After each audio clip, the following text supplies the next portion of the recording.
নমস্কার ভাই বোনেরা, আজ আমরা শিখব ভাষায় লেখা ভগ্নাংশের অঙ্ক।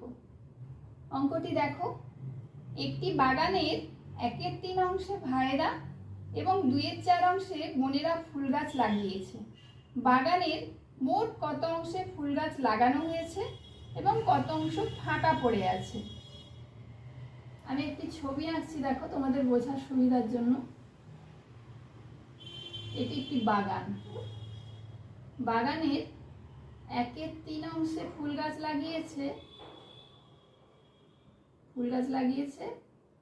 ভাইরা, মানে আমাদের শিশু মন্দিরের ভাইরা। আর 2/4 অংশে ফুল গাছ লাগিয়েছে বোনেরা, শিশু মন্দিরের বোনেরা। আর এই অংশটা ফাঁকা পড়ে আছে। তাহলে মোট কত ফুল গাছ লাগানো হয়েছে সেটা অঙ্ক কষে বের করতে হবে, আর কত অংশ ফাঁকা পড়ে আছে সেটাও অঙ্ক কষে বের করতে হবে। কিন্তু বাগানটি মোট কত, বাগানের দৈর্ঘ্য কত সেটা বলা নেই অঙ্কের মধ্যে। তাহলে কি করব? তাহলে ধরে নেব, বাগানের দৈর্ঘ্যটা ধরে নেব। ধরি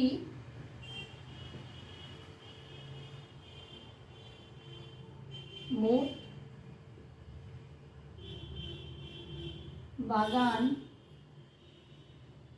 1 অংশ। এবার লিখব ভাইয়েরা ফুল গাছ লাগিয়েছে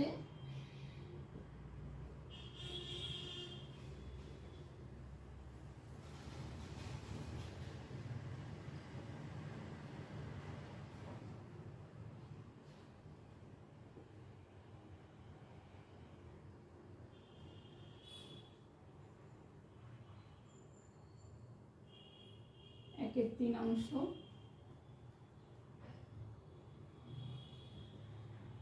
বোনেরা ফুল গাছ লাগিয়েছে 2/4 অংশ।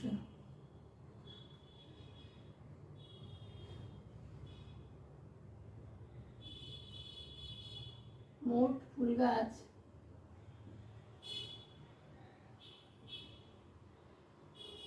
লাগিয়েছে 1/3 যোগ 2/4 ব্র্যাকেট দিয়ে লিখব অংশ। এবার তোমরা যেমন ভগ্নাংশে যোগ করেছো আগে, ঠিক সেরকমই যোগ করতে হবে। 12 লসাগু, 3 4 12, 4 1 4 যোগ 3 4 12, 3 2 6 অংশ।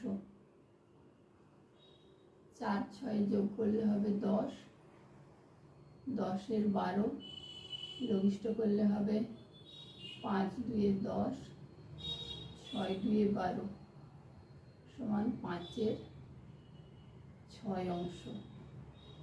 এই 5 এর 6 অংশে ফুল গাছ লাগানো হয়েছে। এবার ফাঁকা কত পড়ে আছে? তাহলে বাগানটি মোট ধরে নিয়েছে 1 অংশ।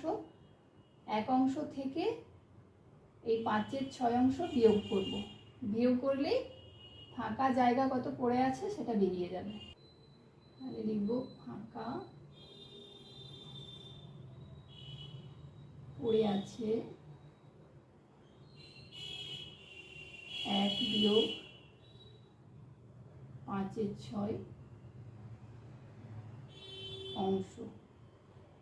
লসাগু করব 6, 6 1 6 5 অংশ সমান 1 এর 6 অংশ। এই 1 এর 6 অংশ ফাঁকা পড়ে আছে। এবার কি উত্তর লিখব? অতএব বাগানের মোট 5 এর 6 অংশে ফুল গাছ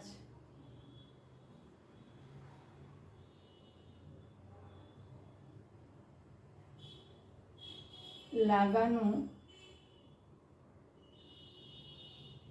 হয়েছে এবং 1 এর 6 অংশ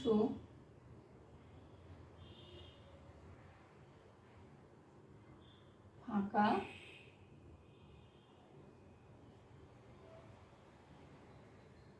পড়ে আছে। তাহলে এইরকম অঙ্ক থাকলে তোমরা ঠিক এইভাবে করবে। নমস্কার।